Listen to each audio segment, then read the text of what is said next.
물론 혜진 씨가 나쁜 아이라는 건 아니에요. 하지만 현실적으로 생각해봐야 하지 않겠어요? 집안의 격이 맞아야 하는 거 아닌가요? 복례는 잠시 조용히 있다가 천천히 입을 열었습니다.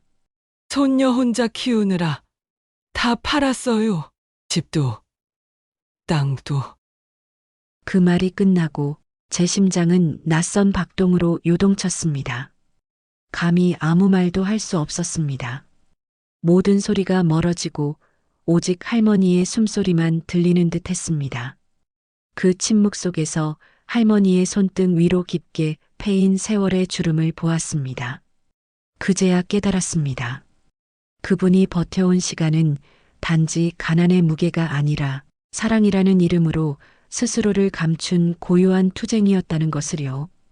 눈을 들지 못한 채 제 안에서 무너진 건 누구도 알아주지 않던 그 헌신의 무게였습니다. 오늘 사연 시작하기 전에 구독과 좋아요는 무료니까 꼭 눌러주시고 댓글로도 응원해주세요. 저희에게 큰 힘이 됩니다. 서울 변두리 골목 한편에 자리 잡은 허름한 국밥집에서 하루가 시작됩니다. 낡은 간판이 바람에 삐걱거리는 소리와 함께 뜨거운 국물이 끓는 소리가 이른 아침 정적을 깨뜨리죠. 골목 끝자락에 있는 이 작은 가게는 강복래 할머니가 10여 년째 운영하고 있는 곳입니다. 좁은 공간이지만 늘 손님들로 북적거리는 동네 맛집이었어요. 새벽 4시 반, 복례는 어김없이 일어나 가게 준비를 시작합니다. 이른이 넘은 나이에도 흐트러짐 없는 손놀림으로 선지를 손질하고 물을 썰어내죠. 큼직하게 썬 무가 팔팔 끓는 육수에 들어가면서 구수한 냄새가 가게 안을 가득 채웁니다. 복례의 국밥은 동네에서 유명했어요. 새벽 일찍 일하러 가는 사람들과 전날 술 마시고 해장하러 오는 사람들이 단골로 찾는 곳이거든요. 아이고, 복례 아주머니 오늘도 일찍 여셨네요. 첫 손님인 김 사장이 들어오며 인사를 건넵니다. 이 동네에서 작은 철물점을 운영하는 그는 10년 넘게 이곳을 찾는 단골이었어요. 어서 오세요. 평상시대로 드릴까요? 복례는 말없이 국밥 한 그릇을 내어주며 작은 미소를 짓습니다. 말은 많지 않지만 손님들 취향은 다 기억하고 있는 할머니였죠. 김 사장은 국밥을 한 숟가락 떠먹더니 감탄했어요. 역시 이 맛이에요. 아주머니 국밥은 정말 집밥 같아서 좋다니까요. 그때 안쪽 방문이 열리며 윤혜진이 나타났습니다. 26살의 혜진은 오늘따라 더욱 단정하게 옷을 차려입었어요. 검은색 정장에 머리도 깔끔하게 묶고 화장도 평소보다 신경 써서 했죠. 하지만 얼굴에는 긴장감이 역력했습니다. 할머니, 나 오늘 우석 씨네 집 상견례 있어요. 너무 긴장돼요.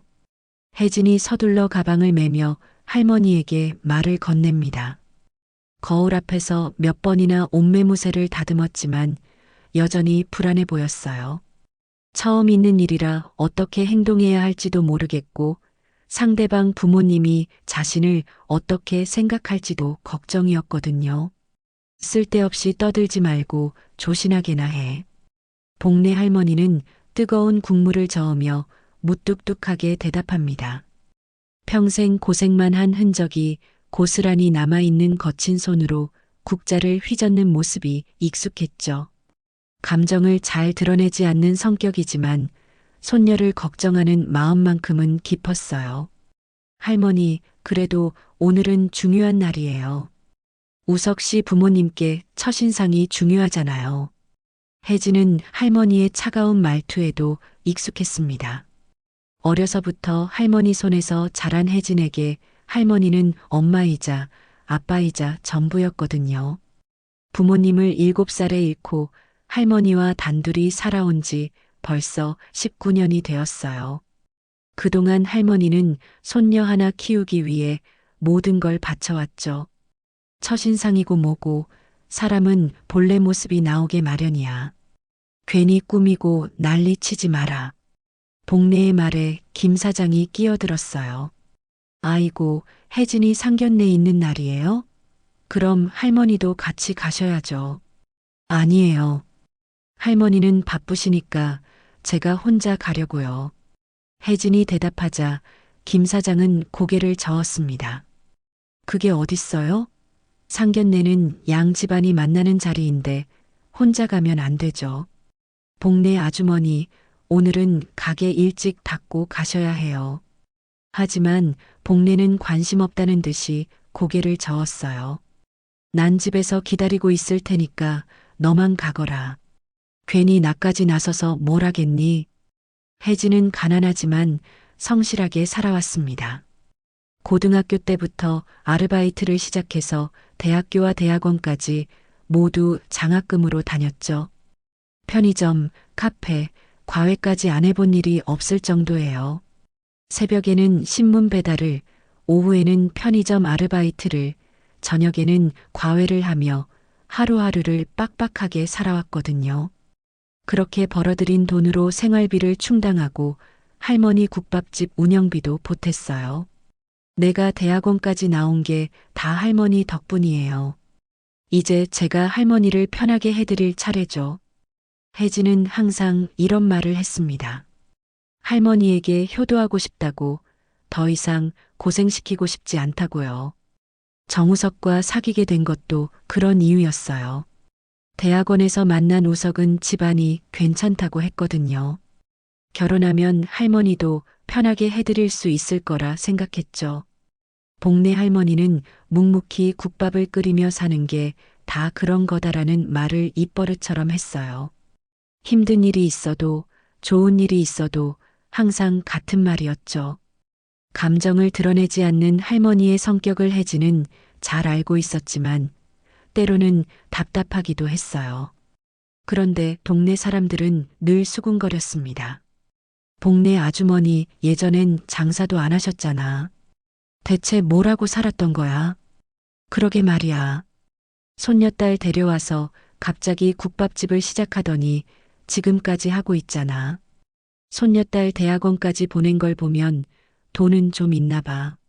그런데 왜 이런 동네에서 장사를 하는 거야? 아무래도 사연이 있을 거야. 그런 분들이 다 그렇잖아. 혜진이 지나갈 때마다 들리는 이런 말들이 부담스럽긴 했지만 할머니는 절대 자신의 과거에 대해 말해주지 않았어요. 물어봐도 옛날 일은 알 필요 없다며 화제를 돌려버리곤 했죠.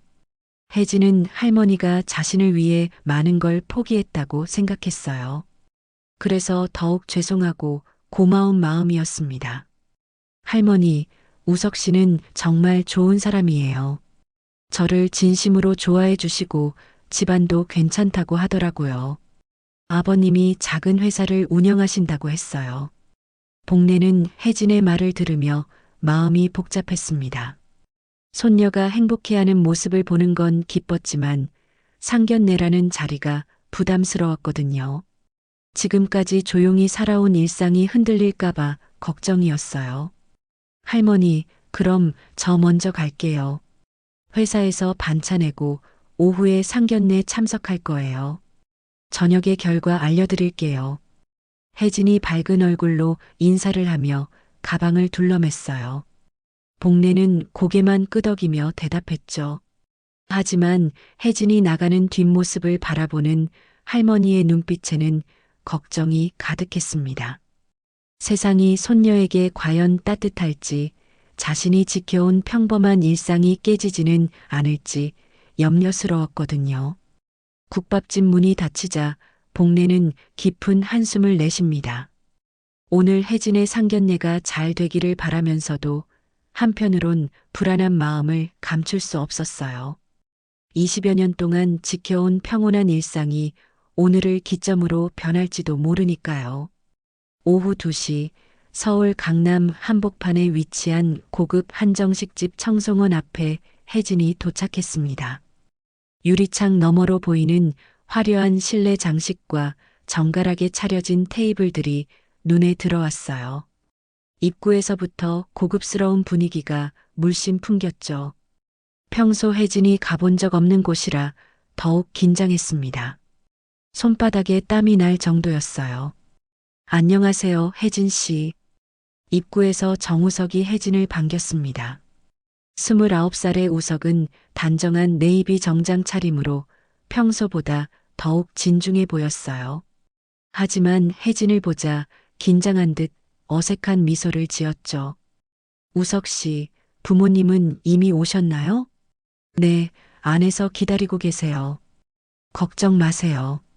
우리 부모님도 혜진 씨를 만나길 기대하고 계셨어요. 하지만 우석의 말과 달리 그의 표정에는 약간의 불안감이 스쳐 지나갔습니다. 어머니인 정서연이 평소와 다르게 까다롭게 굴고 있었거든요. 혜진의 집안 배경을 묻는 질문들이 많았고 특히 부모님이 안 계신다는 얘기를 듣고는 미묘한 반응을 보였었어요.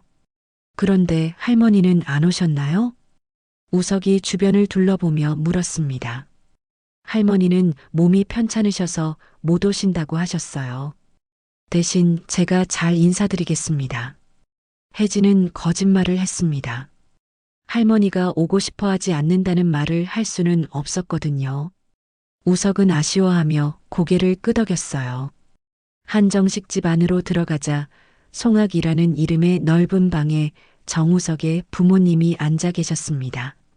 방 안은 고급스러운 한지, 벽지와 전통 소품들로 꾸며져 있었어요. 아버지 정재우는 50대 중반의 온화한 인상이었지만 어머니 정서연은 첫인상부터 예리해 보였습니다. 고급스러운 자주색 한복을 입고 있었는데 혜진을 보는 눈빛이 차갑게 느껴졌어요. 안녕하세요. 윤혜진입니다. 오늘 이렇게 뵙게 되어 영광입니다. 혜진이 정중하게 인사를 드리자 정재우는 따뜻하게 미소를 지었어요. 어서 와요. 우석이한테 많이 들었습니다. 앉으세요. 하지만 정서연의 반응은 달랐습니다. 혜진을 위아래로 훑어보더니 작은 한숨을 내쉬었어요. 혜진의 검은색 정장이 비싸 보이지 않는다는 걸 한눈에 알아챈 듯 했죠. 혼자서 외할머니 손에 컸다면서요? 참, 애잔한 인생이네요. 첫마디부터 날카로웠습니다. 혜진은 당황했지만 최대한 차분하게 대답했어요.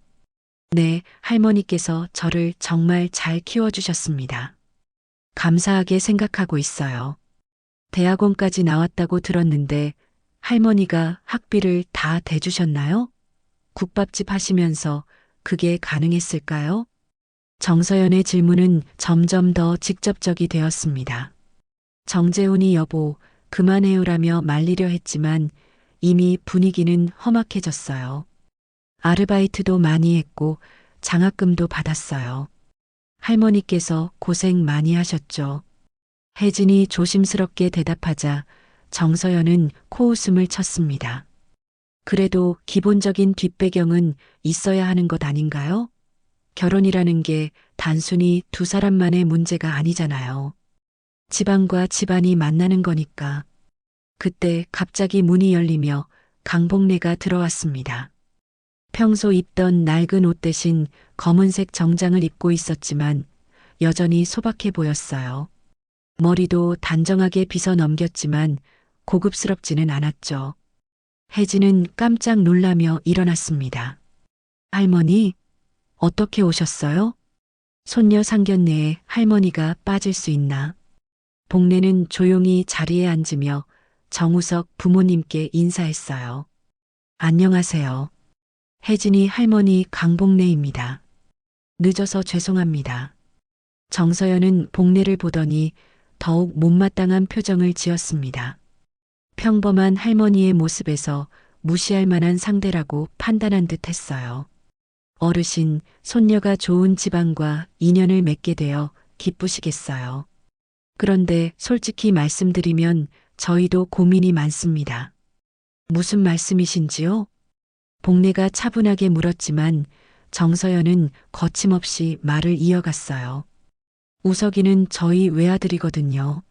아버지가 건설회사를 운영하고 있고 집안도 그럭저럭 괜찮습니다. 앞으로 물려줄 것도 있고요. 그런데 상대방이 이런 형편이면 어머니, 우석이 급하게 말렸지만 정서연은 멈추지 않았어요. 물론 혜진 씨가 나쁜 아이라는 건 아니에요. 하지만 현실적으로 생각해 봐야 하지 않겠어요? 집안의 격이 맞아야 하는 거 아닌가요? 복례는 잠시 조용히 있다가 천천히 입을 열었습니다. 손녀 혼자 키우느라 다 팔았어요. 집도 땅도. 담담한 목소리였지만 그 안에는 깊은 슬픔이 담겨 있었어요. 혜진은 할머니의 말을 들으며 가슴이 아팠습니다. 할머니가 자신을 위해 얼마나 많은 걸 포기했는지 새삼 깨달았거든요. 하지만 정서연은 비웃음을 지으며 말했어요. 사돈어른 가진 것도 없으신데 뭘 팔았다는 거죠?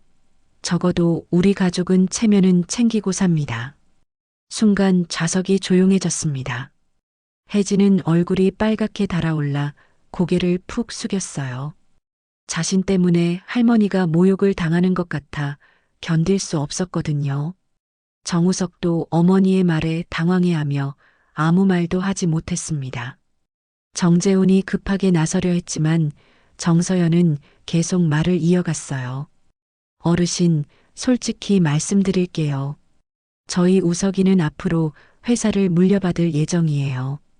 그런데 며느리가 이런 배경이면 주변에서 뭐라고 하겠어요? 사업하는 사람들은 체면이 중요하거든요. 복례는 잠시 정서연을 바라보다가 천천히 일어났어요. 식사는 잘하셨는지요? 저희는 이만 일어나겠습니다. 할머니, 혜진이 불안한 목소리로 불렀지만 복례는 이미 자리를 정리하고 있었어요. 정서연은 승리한 듯 미소를 지으며 말했습니다. 그럼 오늘은 여기서 마무리하죠. 아무래도 양 집안의 격차가 너무 크니까 신중하게 생각해 봐야겠어요.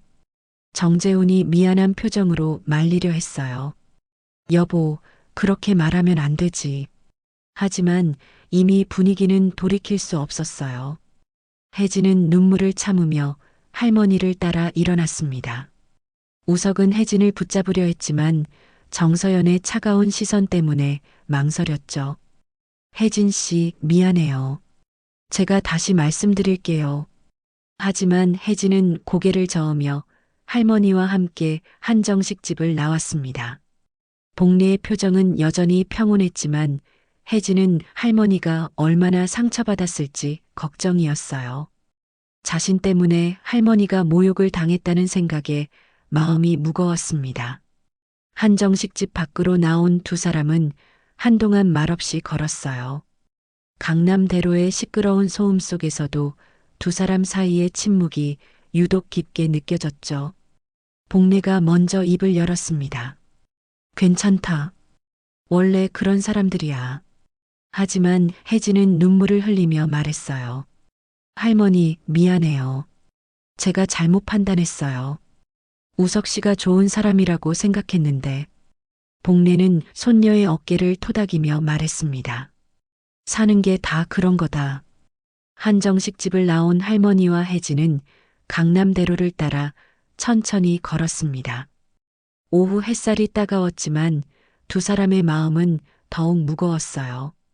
혜진은 계속 눈물을 훔치며 걸었고 복례는 묵묵히 손녀의 곁을 지켰습니다. 주변의 시끄러운 차 소리와 사람들의 웅성거림 속에서도 두 사람 사이의 침묵이 유독 깊게 느껴졌어요. 할머니, 정말 죄송해요. 제가 사람을 잘못 봤어요. 혜진이 또다시 사과하자 복례는 고개를 저었어요. 내가 잘못한 게 아니야. 세상에는 원래 그런 사람들이 있는 거야. 그래도 할머니가 모욕을 당하시는 걸 보고만 있었어요.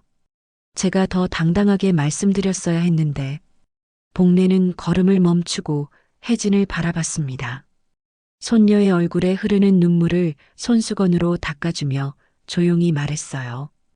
혜진아, 사람은 말로 증명하는 게 아니야. 행동으로 보여주는 거지. 무슨 뜻이에요? 혜진이 고개를 갸웃거리며 물었지만 복례는 대답 대신 다시 걷기 시작했어요. 그때 갑자기 뒤에서 누군가 복례를 부르는 소리가 들렸습니다. 회장님, 회장님.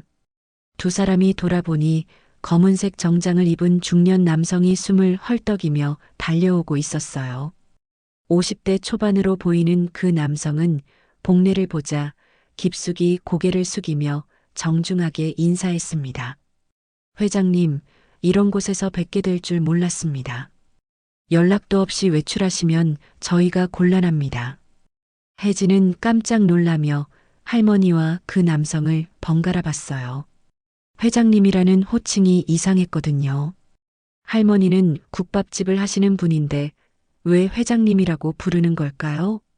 혹시 같은 이름의 다른 사람과 착각하는 건 아닐까요? 문비서, 어쩐 일로 여기까지?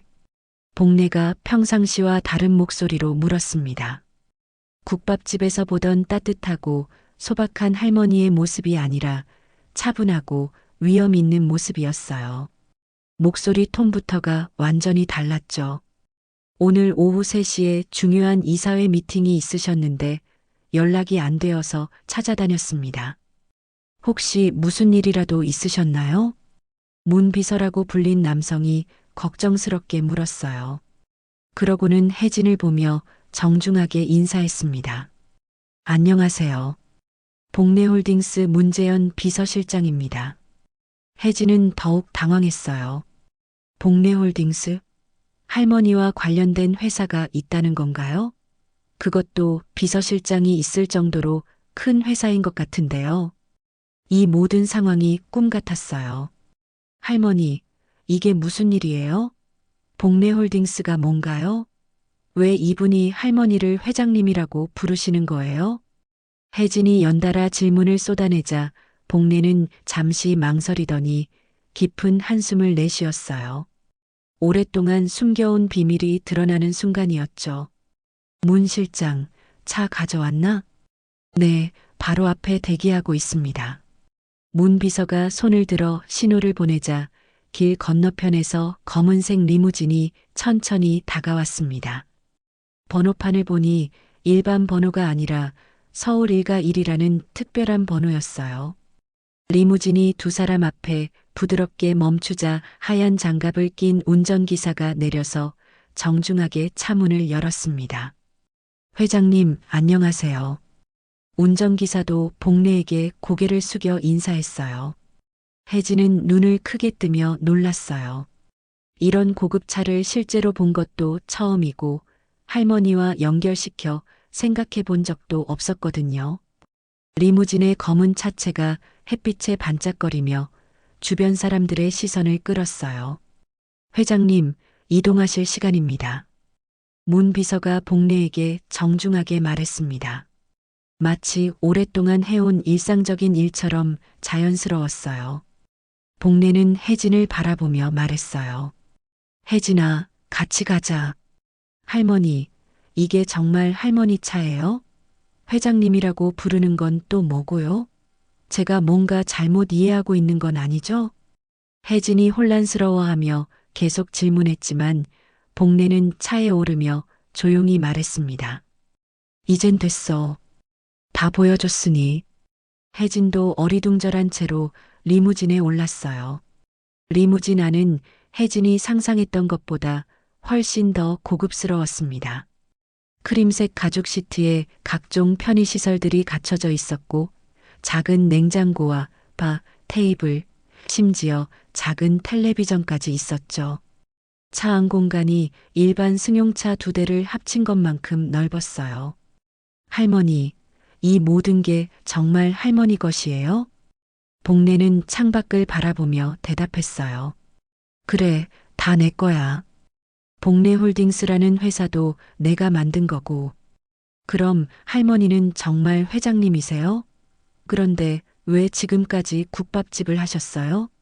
이런 걸 다 숨기신 이유가 뭐예요?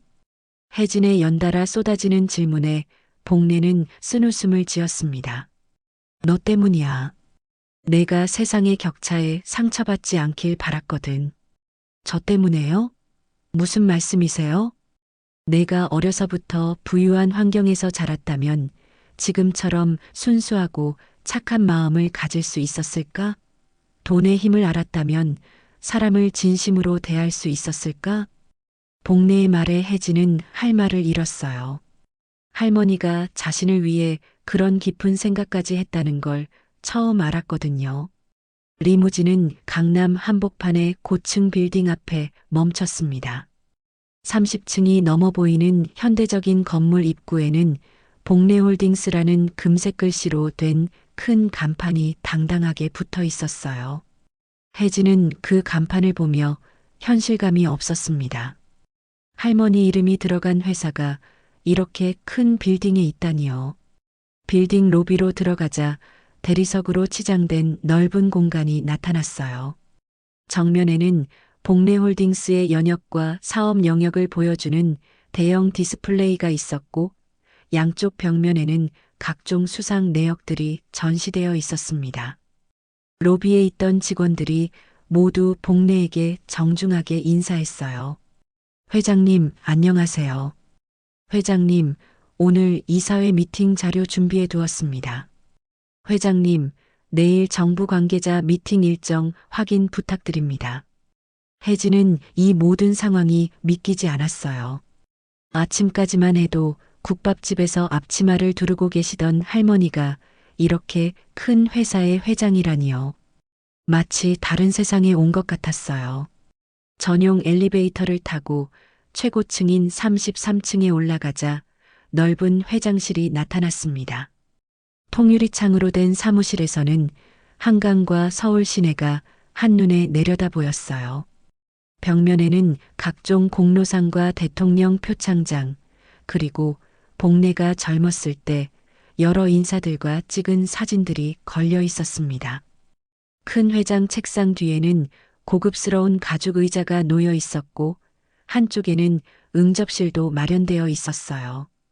할머니가 정말 이 모든 걸 만드신 거예요? 혜진이 믿기지 않는다는 표정으로 물었어요. 그래.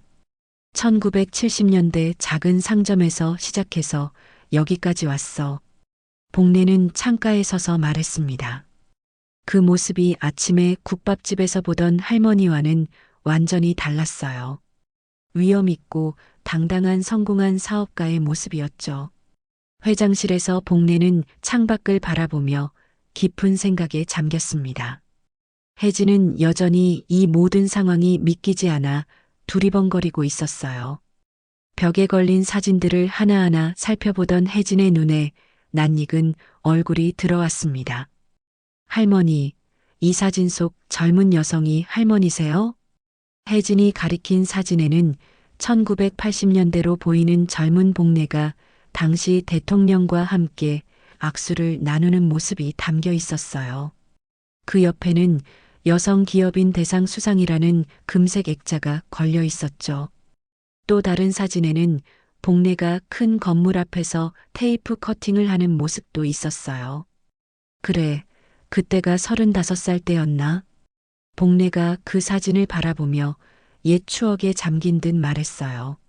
눈빛에 그리움과 아련함이 섞여 있었습니다. 문 비서가 고급 찻잔에 차를 따라 테이블에 놓으며 조심스럽게 말을 꺼냈습니다. 회장님, 혜진 양에게 말씀해드리는 게 좋을 것 같습니다. 어차피 이미 모든 걸 보셨으니까요. 복례는 고개를 끄덕이며 혜진 곁으로 다가갔어요. 그리고 천천히 입을 열었습니다. 혜진아, 할머니가 어떻게 이 모든 걸 만들게 되었는지 궁금하지? 혜진은 고개를 끄덕였어요. 정말 궁금했거든요. 아침까지만 해도 국밥집 할머니였는데 갑자기 대기업 회장이라니 이 모든 게 꿈만 같았어요. 1970년 그때 내 나이 20살이었어.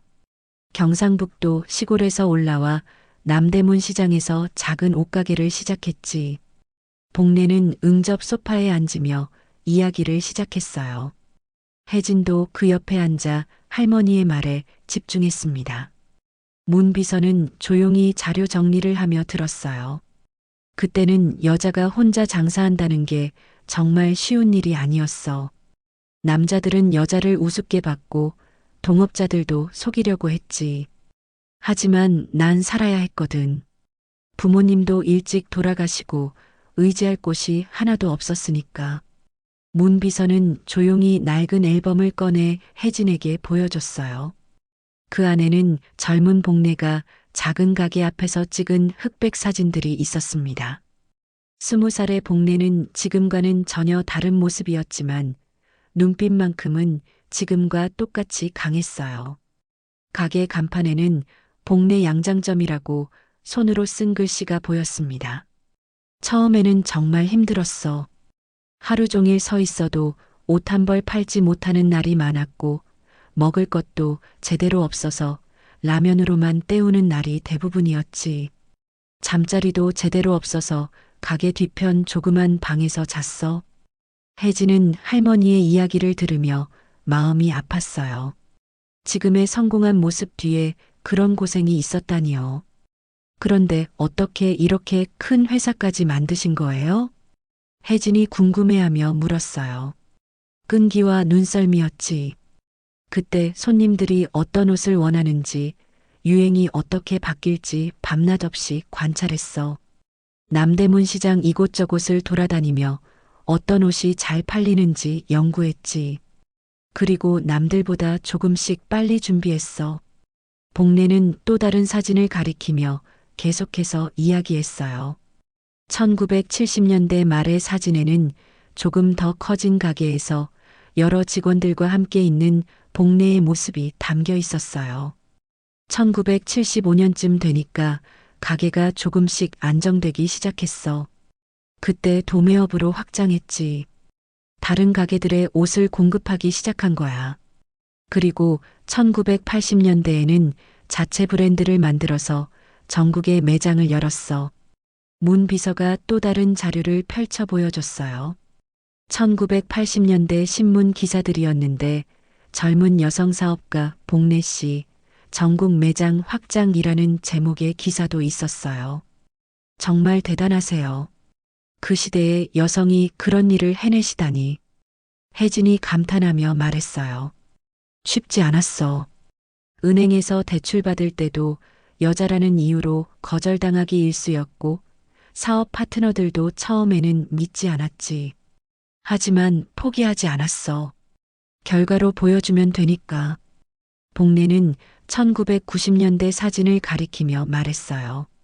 그때는 이미 제법 큰 사무실에서 여러 임원들과 회의하는 모습이었습니다. 1990년대에는 부동산 투기가 아니라 투자를 시작했어. 앞으로 개발될 지역을 미리 파악해서 땅을 사두었지. 그리고 그 수익으로 지금의 복례홀딩스를 만들었어. 와, 정말 대단하세요. 완전히 맨손에서 시작해서 이 모든 걸 만드신 거네요. 혜진은 진심으로 감탄했어요. 할머니에 대해 전혀 몰랐던 면을 알게 되어 놀라기도 했고 동시에 자랑스럽기도 했습니다. 그런데 왜 이런 걸 지금까지 숨기고 계셨어요? 혜진의 질문에 복례의 표정이 어두워졌습니다. 잠시 망설이더니 조심스럽게 입을 열었어요. 내 어머니 때문이야. 제 어머니요? 혜진은 깜짝 놀랐어요. 어머니에 대한 이야기는 할머니가 거의 해주지 않았거든요. 그래서 부모님에 대해 아는 게 별로 없었어요. 문 비서가 조심스럽게 또 다른 앨범을 꺼냈어요. 그 안에는 혜진과 닮은 젊은 여성의 사진이 있었습니다.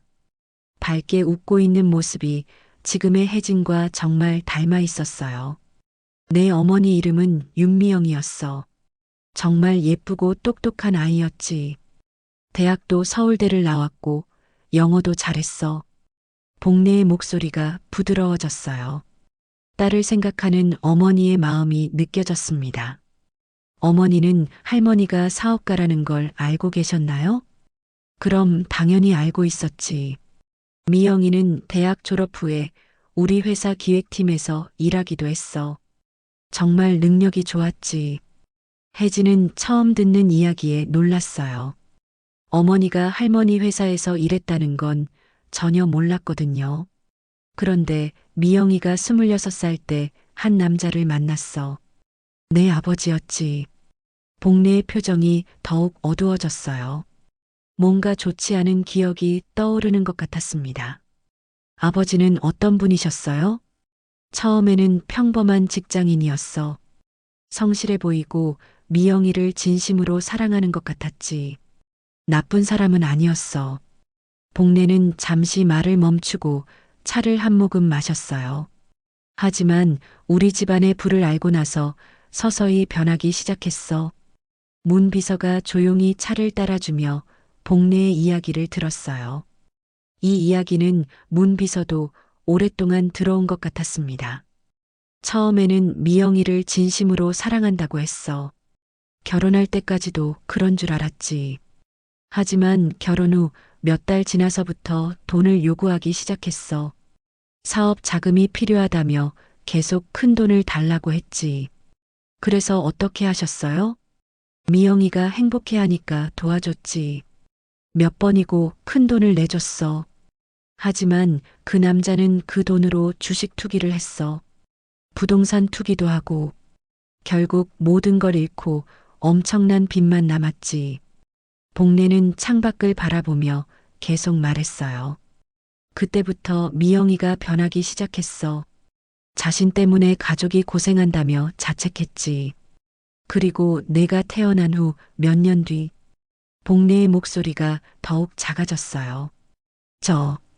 복례의 말이 끝나기도 전에 문 비서의 휴대폰이 다시 울렸습니다. 문 비서는 화면을 확인하고 복례에게 조심스럽게 말했어요. 회장님, 정서연 씨에게서 또 전화가 왔습니다. 복례와 혜진은 서로를 바라봤어요. 아까 상견례에서 그렇게 차갑게 대했던 정서연이 왜 계속 전화를 하는 걸까요? 받아봐. 복례가 짧게 말하자 문 비서는 전화를 받았습니다. 네, 복례홀딩스 문재현입니다. 전화 너머로 정서연의 목소리가 들렸어요. 아까와는 완전히 다른 톤이었습니다. 떨리는 목소리에 간절함이 묻어났죠. 혹시 복례홀딩스 강복례 회장님과 연락이 되나요? 정말 급한 일이 있어서요. 문 비서는 복례를 바라보며 대답했어요. 지금 회장님께서 바쁘신데요. 무슨 일이신지 말씀해 주시면 전달드리겠습니다. 아, 그게 혹시 강복례 회장님이 오늘 상견례에 오신 혜진이 할머니와 같은 분인가요? 정서연의 목소리에서 당황함이 느껴졌어요. 혜진은 눈을 크게 뜨며 문 비서를 바라봤습니다. 분명히 뭔가 알아낸 것 같았어요. 그런데 왜 그런 걸 물어보시는지요? 사실은 오늘 상견례가 있었는데 그분이 복례홀딩스 강복례 회장님이 아닌가 싶어서요. 인터넷으로 검색해 보니까 사진이 똑같고 전화 너머로 정서연의 당황한 숨소리가 들렸어요. 분명히 복례의 정체를 뒤늦게 알아낸 것 같았습니다. 문 비서는 복례의 눈치를 보며 신중하게 대답했어요. 죄송하지만 개인적인 사항에 대해서는 말씀드리기 어렵습니다. 그럼 혹시 강복례 회장님께 직접 연결해 주실 수 있나요? 정말 중요한 일이에요. 제발 부탁드립니다. 정서연의 목소리가 간절해졌어요. 아까 상견례에서 보여준 오만하고 거만한 모습과는 완전히 달랐습니다. 복례는 고개를 저으며 전화를 끊으라는 신호를 보냈어요. 문 비서는 정중하게 말했습니다. 죄송합니다. 회장님께서 오늘은 더 이상 외부 연락을 받지 않으신다고 하네요. 전화가 끊어지자 혜진이 궁금해하며 물었어요.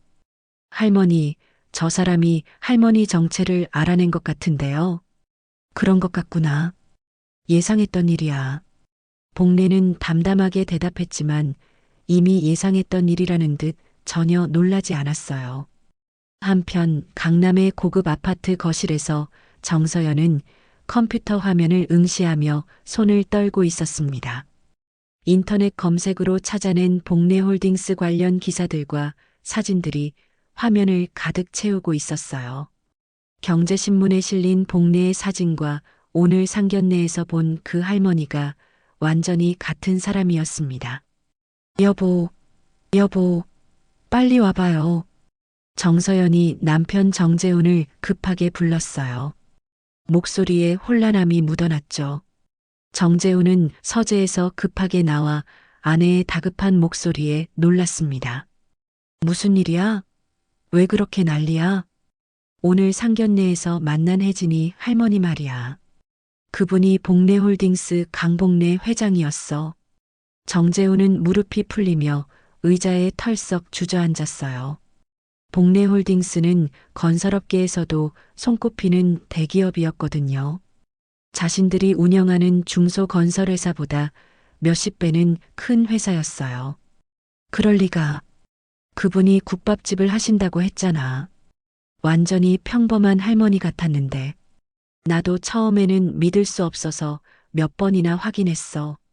하지만 사진도 똑같고 나이도 맞고 이름도 같아. 분명해. 정서연은 떨리는 손으로 컴퓨터 화면을 가리키며 말했어요. 화면에는 젊은 시절 복리의 사진부터 최근 경제지에 실린 기사들까지 수십 개가 보였습니다. 여성 기업인의 전설, 맨손으로 일군 건설제국, 강복래 회장의 성공 스토리 같은 제목들이 눈에 띄었어요. 그럼 우리가 뭘 한 거야? 정재훈은 말을 잇지 못했어요. 오늘 상견례에서 정서연이 한 말들이 고스란히 떠올랐거든요. 복례를 무시하고 혜진의 집안을 깔보며 한 모든 말들이요. 정재훈 자신도 아무 말 못하고 가만히 있었던 게 떠올라 식은땀이 났어요. 어떻게 하지? 정말 어떻게 하지? 정서연은 머리를 감싸며 당황했어요. 평생 이런 실수를 해본 적이 없었거든요. 우석이는 뭐라고 해? 우석이는 알고 있었나? 정재훈이 물었지만 정서연은 고개를 저었어요. 우석이는 전혀 모르는 것 같아. 혜진이도 할머니가 그런 분인 줄 몰랐던 것 같고, 그러니까 진짜 숨기고 계셨던 거야. 그때 우석이 방에서 나왔어요. 얼굴이 어둡고 침울한 걸 보니 상견례 일로 고민이 많은 것 같았습니다. 혜진에게 연락도 안 되고 있어서 더욱 걱정이었어요. 엄마, 아빠, 오늘 일 정말 죄송해요. 혜진이한테 너무 심하게 하신 것 같아요. 제가 아무 말도 못해서 더 죄송하고요. 우석이 고개를 깊숙이 숙이며 말하자 정서연은 더욱 당황하며 말했어요. 우석아, 사실은 혜진이 할머니가 누구신지 알아냈어. 네? 무슨 말씀이세요? 우석이 고개를 들며 이상하게 바라봤어요. 복래홀딩스 강복래 회장님이셔. 우석은 눈을 크게 뜨며 부모를 번갈아 바라봤어요. 복래홀딩스는 건설업계에서 일하는 자신도 당연히 잘 아는 대기업이었거든요. 그 유명한 회장님이 혜진이 할머니라니요. 그럴 리가. 혜진이 할머니는 국밥집을 하신다고. 정말 평범한 분 같았는데. 나도 믿을 수 없지만 확실해. 인터넷에 다 나와 있어. 봐봐. 정서연은 우석에게 컴퓨터 화면을 보여줬어요. 우석은 화면 속 복례의 사진들을 보며 점점 더 충격을 받았습니다. 분명히 혜진이 할머니가 맞았어요. 정말 혜진이 할머니네요. 그럼 혜진이도 모르는 것 같았어. 할머니가 일부러 숨기고 계셨던 거야. 그제서야 우석은 오늘 일의 심각성을 제대로 깨달았어요. 자신의 어머니가 그렇게 큰 기업의 회장을 모욕했다는 것을, 그것도 혜진이 앞에서 말이에요. 혜진이 얼마나 상처받았을지 상상만 해도 가슴이 아팠어요. 엄마, 어떻게 하죠? 오늘 그렇게 말씀하셨는데. 혜진이가 저를 어떻게 생각할까요? 우석이 걱정스럽게 말하자 정서연은 급하게 휴대폰을 꺼냈어요. 일단 사과부터 해야겠어. 회사에 다시 전화해 봐야겠어. 하지만 이미 복래홀딩스에서는 연락을 받지 않는다고 했었죠. 정서연은 다른 방법을 생각해 봤어요. 우석아, 혜진이한테 연락해 봐. 직접 만나서 사과하고 싶다고 해. 우석은 망설였어요. 오늘 일 때문에 혜진이 얼마나 상처받았을지 뻔했는데 과연 자신의 연락을 받을까요? 혜진이가 제 연락을 받을까요?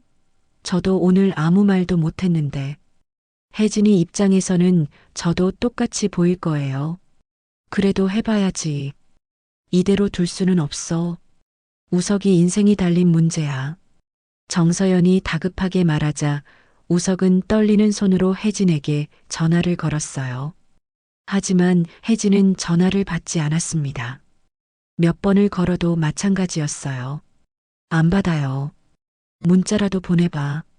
정말 죄송하다고, 다시 만나고 싶다고. 우석은 고민하다가 길고 정성스러운 문자를 보냈어요. 혜진아, 오늘 정말 미안해. 우리 부모님께서 너무 신뢰를 했어. 나도 아무 말 못한 게 정말 죄송해. 다시 한번 기회를 줄 수 있을까? 정말 진심으로 사과하고 싶어. 제발 연락해줘. 하지만 문자에도 답장은 오지 않았어요. 시간이 지나도 읽음 표시조차 뜨지 않았습니다. 정재훈이 깊은 한숨을 쉬며 말했어요. 이미 엎질러진 물이야. 어떻게 수습할 수 있을지. 복래홀딩스 같은 대기업 회장님을 그렇게 대했으니. 아니야, 분명 방법이 있을 거야. 일단 정중하게 사과하고 다시 상견례를 요청해보자. 우리가 몰랐다고 설명하면 이해해 주실 거야. 정서연은 포기하지 않고 말했지만 마음 한구석에서는 이미 돌이킬 수 없는 일이 되었다는 걸 알고 있었습니다. 오늘 자신이 한 말들이 너무 심했거든요. 우석도 깊은 한숨을 내쉬었어요. 정말 소중한 사람을 잃을 뻔했다는 생각에 마음이 무거웠습니다. 혜진을 다시 만날 수 있을까요? 복래홀딩스 회장실에서 혜진은 여전히 혼란스러워했습니다. 할머니의 과거 이야기를 듣고 나니 더욱 궁금한 게 많아졌어요. 특히 어머니에 대한 이야기는 중간에 끊어져서 더욱 답답했습니다. 어머니가 왜 돌아가시게 되었는지, 그리고 할머니가 왜 그렇게 모든 걸 숨기며 살아오셨는지 알고 싶었어요. 할머니, 어머니 이야기를 끝까지 해주세요. 제가 알아야 할 것 같아요.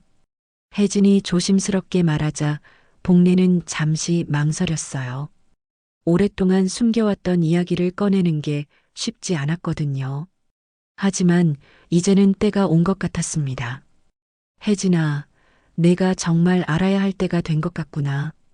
복래는 회장 책상으로 천천히 걸어가 맨 아래 서랍을 열었어요. 그 안에는 작은 나무 상자가 하나 있었습니다. 복래는 그 상자를 조심스럽게 꺼내 열었어요. 상자 안에서 오래된 편지 봉투 하나를 꺼냈습니다. 노랗게 바랜 봉투에는 정성스러운 글씨로 사랑하는 혜진이에게라고 적혀 있었어요. 이게 뭐예요? 혜진이 궁금해하며 물었어요. 내 어머니가 마지막에 쓴 편지야. 너에게 주려고 했는데 지금까지 줄 수가 없었어. 복래의 손이 떨렸어요. 20년 동안 간직해온 편지를 이제야 꺼내는 것이었죠. 매년 혜진의 생일마다 이 편지를 꺼내보곤 했지만 아직 어린 손녀에게 줄 수는 없었던 거예요. 혜진은 떨리는 손으로 편지를 받아들었습니다. 봉투를 열자 안에는 2장의 편지가 들어 있었어요. 하나는 어머니의 섬세한 글씨로, 다른 하나는 할머니의 굵직한 글씨로 쓰여 있었습니다. 먼저 어머니의 편지를 조심스럽게 펼쳐 읽기 시작했어요. 우리 사랑하는 혜진이에게 엄마가 이 편지를 쓸 때 넌 아직 6살이구나. 잠든 내 얼굴을 보며 이 글을 쓰는 엄마의 마음이 어떨지 넌 아직 모를 거야. 엄마도 이런 편지를 쓰게 될 줄 몰랐어. 엄마는 내게 정말 미안해. 너에게 좋은 엄마가 되어주지 못해서, 아빠와 함께 평범하고 행복한 가정을 만들어주지 못해서 정말로 미안해. 엄마가 할머니의 돈 때문에 결혼했다고 생각할지도 모르겠지만 그건 절대 아니야. 엄마는 정말 내 아빠를 진심으로 사랑했어. 처음 만났을 때부터 정말 좋은 사람이라고 생각했거든. 하지만 사랑만으로는 부족했나 봐. 돈이라는 게 참 무서운 것 같아. 사람을 변하게 만들고, 진심을 의심하게 만들고, 결국 가족까지 망가뜨리더구나. 내 아빠는 처음엔 정말 순수한 사람이었어. 하지만 할머니의 재산을 알고 나서 조금씩 달라지기 시작했지. 할머니는 정말 대단한 분이야. 아무것도 없던 시절부터 지금까지 혼자 힘으로 모든 걸 만들어내셨어. 엄마는 그런 할머니가 자랑스러워. 하지만 동시에 그런 할머니의 딸로서 너무 부끄러워. 혜진아, 부디 할머니를 원망하지 마. 할머니는 우리를 정말 사랑하셨어. 엄마도 할머니를 정말 사랑해. 단지 엄마가 약했을 뿐이야. 그리고 돈 때문에 상처받지 마. 세상에는 돈보다 훨씬 소중한 게 많다는 걸 꼭 기억해. 진정한 사랑, 진정한 우정, 그리고 자신의 꿈 같은 것들 말이야. 엄마가 너에게 해주지 못한 모든 사랑을 할머니가 대신 해주실 거야. 할머니 말씀 잘 듣고 건강하게 자라렴.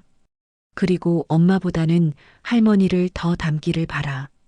언젠가 내가 어른이 되어서 이 편지를 읽게 된다면 그때는 엄마를 이해해 주렴. 엄마도 최선을 다했다고 말해 주렴. 평생 너만을 사랑하는 엄마가. 혜진은 편지를 읽으며 눈물을 주체할 수 없었어요. 어머니의 마음이 고스란히 전해져 가슴이 미어질 것 같았습니다. 복례도 함께 울고 있었어요. 딸의 마지막 편지를 읽는 혜진의 모습을 보니 그때의 아픔이 되살아났거든요. 할머니, 어머니가 왜 이런 편지를? 혜진이 떨리는 목소리로 물었어요. 미영이는 자신 때문에 가족이 고생한다고 생각했어. 내 아버지가 사업 실패로 엄청난 빚을 지게 되었을 때 모든 게 자신의 잘못이라고 자책했지. 복례가 떨리는 목소리로 말했어요. 그래서 스스로.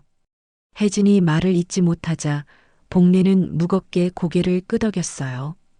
교통사고였어. 비 오는 날 밤에. 하지만 할머니는 알고 있어. 일부러였을 수도 있다는 걸. 혜진은 큰 충격을 받았어요. 지금까지 단순한 교통사고로만 알고 있었는데 이런 깊은 사연이 있었다니요. 그럼 아버지는요? 아버지는 어떻게 되신 거예요? 내 아버지는 그 후 몇 년 더 살았지만 결국 술로 몸을 망쳤어. 미영이를 잃은 죄책감과 빚에 대한 압박감을 견디지 못했던 거야. 너를 돌볼 능력도 없었고. 복례는 두 번째 편지를 가리키며 말했어요. 이건 할머니가 그때 쓴 거야. 너에게 주려고 했는데. 시간이 지나면서 언제 줘야 할지 몰라서 계속 미뤘어. 혜진은 할머니의 편지를 조심스럽게 펼쳤어요. 우리 사랑하는 손녀 혜진이에게 할머니가 이 편지를 쓸 때 넌 겨우 7살이구나. 부모님을 모두 잃고 할머니만 남은 너를 보면 가슴이 찢어질 것 같아. 할머니는 그날 밤 결심했어. 너만큼은 절대 돈 때문에 상처받지 않게 하겠다고. 내 어머니처럼 돈 때문에 고통받지 않게 하겠다고. 그래서 할머니는 모든 걸 숨기기로 했어. 회사도, 재산도, 할머니의 과거도 전부. 너에게는 그냥 평범한 국밥집 할머니가 되기로 했지. 사람들은 할머니를 이상하게 볼 거야. 왜 이런 동네에서 장사를 하냐고, 왜 손녀에게 진실을 말하지 않냐고. 하지만 할머니는 괜찮아. 내가 행복하다면 할머니는 뭐든 할 수 있어. 내가 진짜 사람들의 마음을 알기를 바라. 돈의 힘이나 지위가 아닌 진심으로 사람을 만나기를 바라. 그래야 진짜 너를 사랑하는 사람을 찾을 수 있으니까. 세상은 너에게 다정하지 않을 거야. 특히 너처럼 순수하고 착한 아이에게는 더욱 그럴 거야. 그래서 할머니가 내 방패가 되기로 했어. 언젠가 내가 이 편지를 읽을 때까지 할머니는 기다릴 거야. 그리고 그때가 되면 모든 걸 솔직하게 말해줄 거야. 할머니가 지켜준 건 체면이 아니야. 내 자존심이야.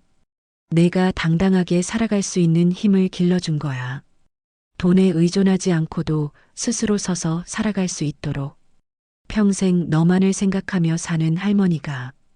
혜진은 편지를 다 읽고 나서 복례를 꽉 안았어요.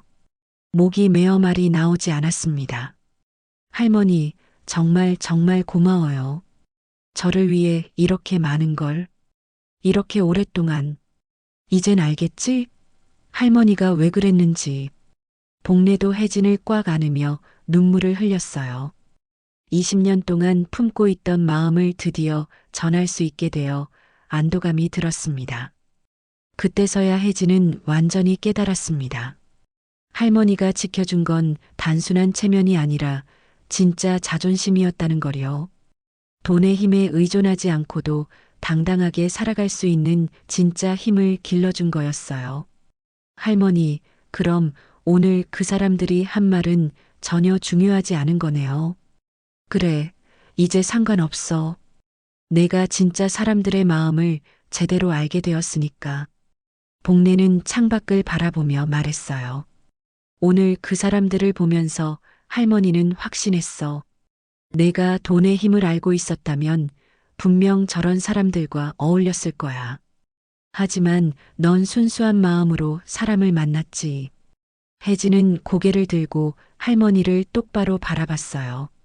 눈빛이 전과는 완전히 달라져 있었습니다. 이제 제가 할머니를 지킬 차례예요. 복례는 혜진의 다부진 눈빛을 보며 뿌듯한 미소를 지었어요. 이제 정말 손녀가 자신을 지킬 만큼 성장했다는 걸 느낄 수 있었거든요. 그래, 이제 내 차례야. 이틀 후 정우석 가족은 다시 상견례를 요청해 왔습니다.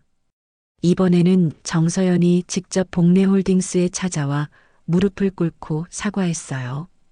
로비에서 1시간 넘게 기다리며 간곡히 부탁한 끝에 겨우 만날 기회를 얻었죠. 회장님, 정말 죄송합니다. 제가 너무 무례했습니다. 무지했습니다. 정서연은 복례 앞에서 고개를 깊숙이 숙이며 말했어요. 이틀 전에 오만하고 거만한 모습은 온데간데 없었습니다. 대신 초라하고 굽신거리는 모습만 남아 있었어요. 하지만 혜진은 이미 완전히 달라져 있었어요. 할머니의 편지를 읽고 나서 마음의 변화가 일어났거든요. 다시 상견례를 하고 싶으시다고요? 혜진이 차분하고 냉정하게 물었습니다. 목소리에는 전에 없던 당당함과 위엄이 묻어났어요. 마치 복례의 모습을 닮은 것 같았습니다. 네, 저희가 정말 잘못했습니다. 다시 한번 기회를 주시면 정말 감사하겠습니다. 정서연이 간절하게 말했지만 혜진은 차갑게 고개를 저었어요. 죄송하지만 그럴 필요 없을 것 같아요. 혜진 씨, 제발 한 번만 더. 우석이 나서려 했지만 혜진은 손을 들어 단호하게 막았습니다. 우석 씨 상견례를 다시 하려면 제 조건을 들어주셔야 해요. 무슨 조건인가요? 뭐든지 들어드릴게요. 우석이 다급하게 말했어요. 이번에는 제가 장소를 정하겠습니다. 그리고 제가 모든 걸 주도하겠습니다. 혜진의 제안에 정우석 가족은 당황했어요. 하지만 거절할 처지가 아니었죠. 어디든 좋습니다. 말씀해 주세요. 정재훈이 급하게 대답했어요. 복례홀딩스 회장 전용 라운지에서 하겠습니다. 혜진의 말에 정우석 가족은 서로를 바라봤어요. 복례홀딩스 건물 안에서 상견례를 한다는 것은 완전히 다른 의미였거든요. 이제 그들이 약자가 되는 상황이었어요. 사흘 후 복례홀딩스 최고층에 위치한 회장 전용 라운지에서 두 번째 상견례가 열렸습니다. 라운지는 최고급 인테리어로 꾸며져 있었고 천장부터 바닥까지 이어지는 통유리 창으로는 서울 시내가 한눈에 내려다 보였어요. 이탈리아산 대리석 테이블과 수제 가구들이 배치되어 있었고 벽면에는 유명 화가들의 그림이 걸려 있었습니다. 정우석 가족은 이런 럭셔리한 공간에 와본 적이 없어서 더욱 위축되고 긴장했어요. 혜진은 검은색 맞춤 정장에 진주 목걸이와 다이아몬드 귀걸이를 착용하고 나타났어요. 머리는 우아하게 올린 업스타일이었고 메이크업도 완벽했습니다. 평소 소박한 대학원생 모습과는 완전히 다른 재벌가 상속녀다운 품격 있는 모습이었어요. 우석도 이런 혜진의 모습을 본 적이 없어서 깜짝 놀랐습니다. 어서 오세요. 혜진이 정중하지만 거리감 있게 인사했습니다. 마치 비즈니스 파트너를 대하는 것 같은 톤이었어요. 정우석 가족은 어색하고 불편하게 자리에 앉았습니다. 복례는 회장다운 위엄 있는 모습으로 나타났습니다. 고급스러운 자주색 한복을 입고 있었는데 이틀 전 국밥집에서 보던 소박한 할머니의 모습과는 천지 차이였어요. 목에는 비치 목걸이를, 손가락에는 다이아몬드 반지를 끼고 있었습니다. 진짜 대기업 회장의 포스가 느껴졌어요. 안녕하세요. 복례의 간단한 인사에도 정우석 가족은 벌떡 일어나 깊숙이 고개를 숙였습니다. 이틀 전과는 완전히 반대되는 상황이었어요. 먼저 말씀드리고 싶은 게 있어요. 혜진이 차분하지만 단호하게 입을 열었습니다. 목소리에는 흔들림이 전혀 없었어요.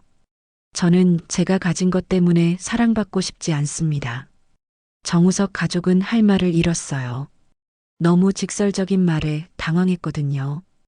그리고 제가 가진 걸 탐하는 사람들과는 절대 가족이 될 수 없습니다.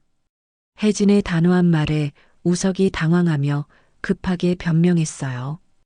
혜진아, 나는 그런 게 아니야. 정말 너를 진심으로 사랑해서 만난 거야. 내가 뭘 가졌는지도 몰랐잖아. 그래요?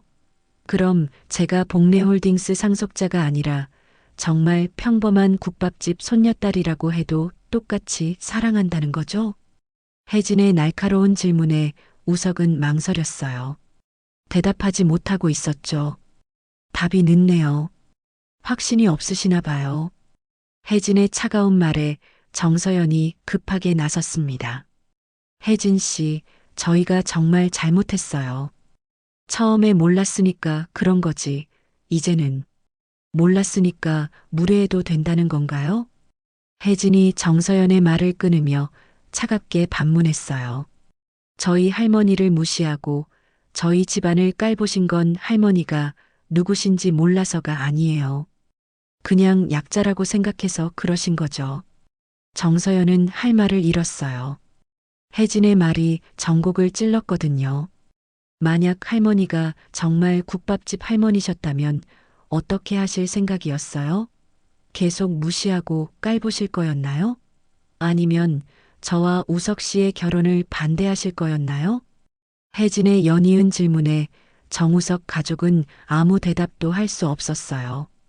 모든 게 사실이었거든요.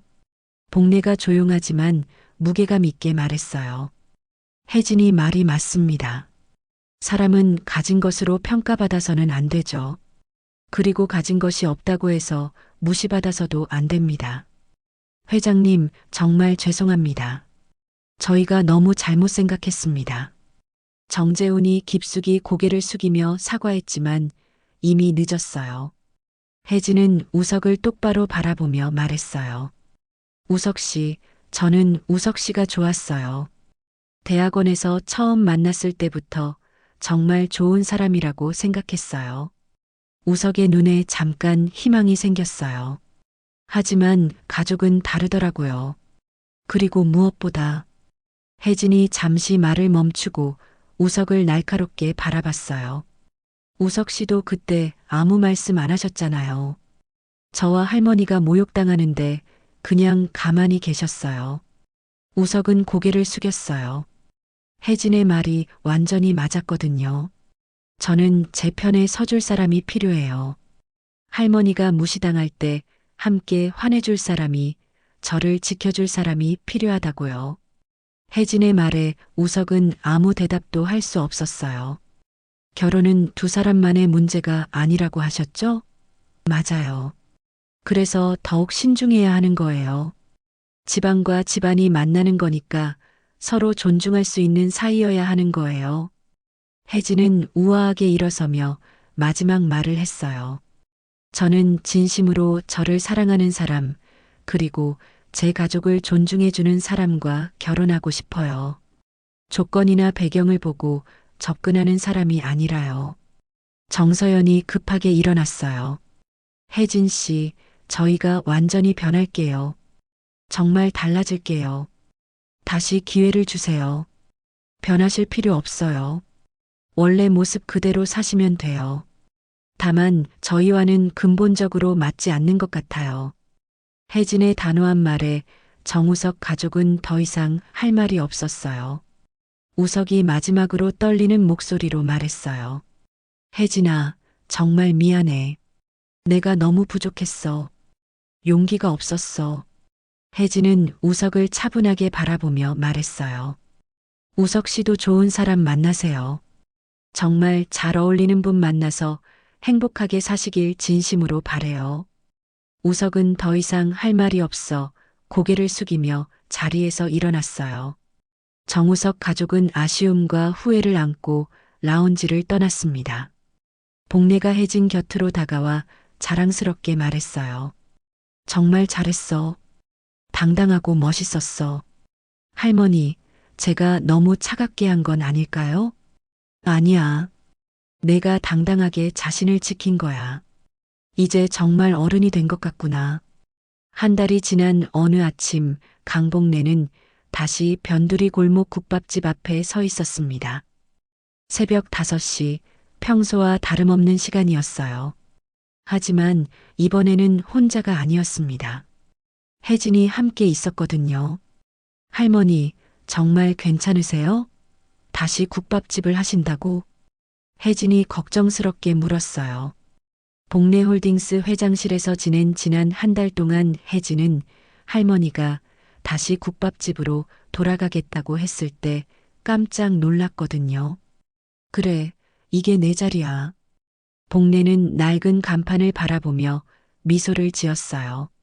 한 달 동안 문을 닫아둔 가게는 먼지가 쌓여 있었지만 여전히 정감이 넘쳤습니다. 하지만 할머니는 회장님이세요. 굳이 이런 힘든 일을.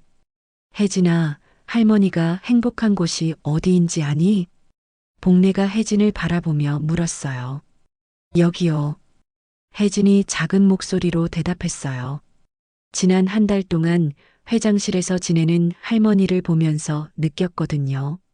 분명 편안하고 화려한 생활이었지만 할머니는 뭔가 아쉬워하는 것 같았어요.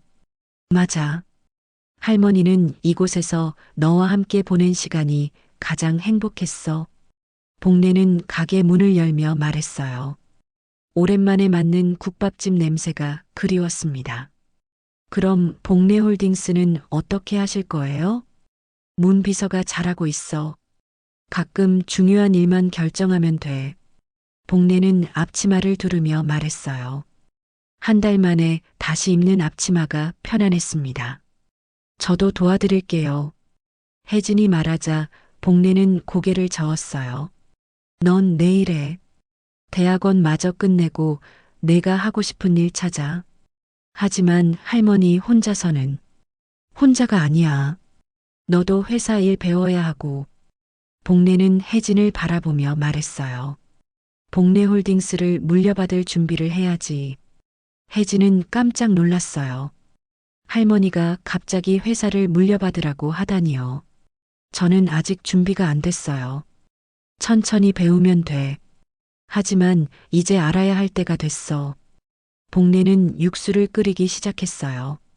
한 달 만에 하는 일이지만 손에 익은 일이라 자연스러웠습니다. 그때 가게 문이 열리며 김 사장이 들어왔어요. 아이고, 복래 아주머니. 한 달 만이네요. 어디 가셨나 했더니 김 사장은 반갑게 인사했어요. 단골 손님이었던 그는 복래가 갑자기 가게를 닫아서 걱정했었거든요. 바쁜 일이 있어서요. 평상시대로 드릴까요? 복래는 자연스럽게 국밥을 준비했어요. 마치 어제까지 장사했던 것처럼요. 그런데 혜진이가 왜 이렇게 예뻐졌어요? 뭔가 달라 보이는데. 김 사장이 혜진을 보며 말했어요. 혜진은 정말 한 달 전과는 다른 모습이었어요. 자신감 넘치고 당당한 모습이었죠. 사랑하는 사람이 생겼나 봐요. 복례가 웃으며 말했어요. 아니에요, 할머니. 혜진이 부끄러워하며 말했지만 얼굴에는 행복한 미소가 번졌어요. 그때 또 다른 손님이 들어왔어요. 정장을 입은 젊은 남성이었는데 혜진을 보더니 밝게 웃었습니다. 혜진 씨, 안녕하세요. 민준 씨, 어떻게 여기까지? 혜진이 놀라며 일어났어요. 그는 지난주에 복례홀딩스에서 만난 신입 직원 박민준이었습니다. 서울대 경영학과를 졸업하고 복례홀딩스에 입사한 똑똑하고 성실한 청년이었어요.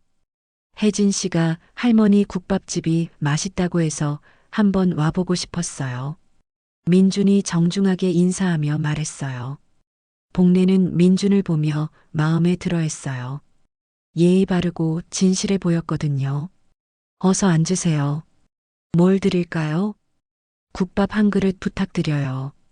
민준이 자리에 앉으며 말했어요. 혜진 옆자리에 앉으니 두 사람이 잘 어울려 보였습니다. 민준 씨는 어떻게 혜진이를 알게 됐나요? 복례가 국밥을 끓이며 물었어요. 회사에서 만났어요. 혜진 씨가 회사 견학 오셨을 때요. 민준이 대답했어요. 첫눈에 똑똑하고 멋진 분이라고 생각했어요. 혜진이 얼굴을 붉히며 말했어요. 민준 씨도 정말 성실하고 좋은 분이에요. 복례는 두 사람을 보며 흐뭇해했어요. 자연스럽고 편안한 모습이 보기 좋았거든요. 민준 씨는 혜진이가 누구 손녀인 줄 알고 있었나요? 복례가 장난스럽게 물었어요. 아니요, 전혀 몰랐어요. 그냥 좋은 분이라고 생각했어요. 민준이 솔직하게 대답했어요. 그럼 지금 알고 나서는 어떤가요? 더 놀랍고 존경스러워요. 하지만 제 마음은 변하지 않아요. 민준의 진실한 대답에 복례는 만족스러워했어요. 국밥 나왔어요. 복례가 민준에게 국밥을 내어주며 말했어요. 민준은 한 숟가락 떠먹더니 감탄했어요. 정말 맛있어요. 이런 맛은 처음이에요. 할머니 국밥은 정말 특별해요. 혜진이 자랑스럽게 말했어요. 그때 김 사장이 끼어들었어요. 이 젊은이 혜진이 남자친구예요? 아니에요. 혜진이 급하게 부인했지만 얼굴은 더욱 빨갛게 달아올랐어요. 하지만 좋은 사람 같은데요. 복례가 웃으며 말했어요. 민준도 부끄러워하며 말했어요. 저도 혜진 씨를 좋아하지만 아직 고백은 못했어요. 왜요? 복례가 물었어요. 혜진 씨가 너무 훌륭한 분이라서요. 제가 과분한 것 같아서요. 민준의 겸손한 대답에 혜진이 말했어요. 그런 생각하지 마세요. 민준 씨도 충분히 훌륭한 분이에요. 복례는 두 사람을 보며 흐뭇해했어요. 이제 혜진이 진짜 자신을 사랑하는 사람을 만난 것 같았거든요. 혜진아, 내가 행복하면 할머니도 행복해. 네, 할머니. 이제 정말 행복해요. 혜진이 할머니의 손을 잡으며 말했어요. 사는 게 다 그런 거지. 복례가 웃으며 말했어요. 하지만 이번에는 행복한 의미였습니다. 국밥집은 다시 예전처럼 손님들로 북적거렸어요. 복례는 앞치마를 두르고 국밥을 끓이고 혜진은 가끔 도와주며 민준과 이야기를 나누었습니다. 저녁이 되어 마지막 손님이 나간 후 세 사람은 함께 국밥을 먹었어요. 할머니, 정말 행복하세요? 혜진이 물었어요. 그래, 이렇게 맛있는 국밥집 사장님이 재벌이었다니. 정말 영화보다 더하네. 복례가 웃으며 말했어요. 하지만 중요한 건 그게 아니야. 진심으로 사랑하는 사람들과 함께 있는 게 진짜 행복이지. 세 사람은 함께 웃으며 따뜻한 국밥을 나누어 먹었습니다. 작은 국밥집이지만 그 어느 곳보다 따뜻하고 행복한 곳이었어요. 복례는 창밖을 바라보며 생각했어요. 이제 정말 모든 게 제자리를 찾은 것 같다고. 혜진도 당당하게 자신을 지킬 수 있게 되었고, 진심으로 사랑하는 사람도 만났고, 자신도 가장 행복한 곳으로 돌아왔으니까요. 사는 게 다 그런 거야. 복례의 입버릇이었던 이 말이 이제는 정말 행복한 의미로 들렸습니다. 끝까지 시청해 주셔서 감사합니다. 저희 이야기가 작은 위로가 되었길 바랍니다. 구독과 좋아요는 무료니까 꼭 눌러주시고 댓글로도 응원해 주세요. 다음에도 좋은 이야기로 찾아뵙겠습니다.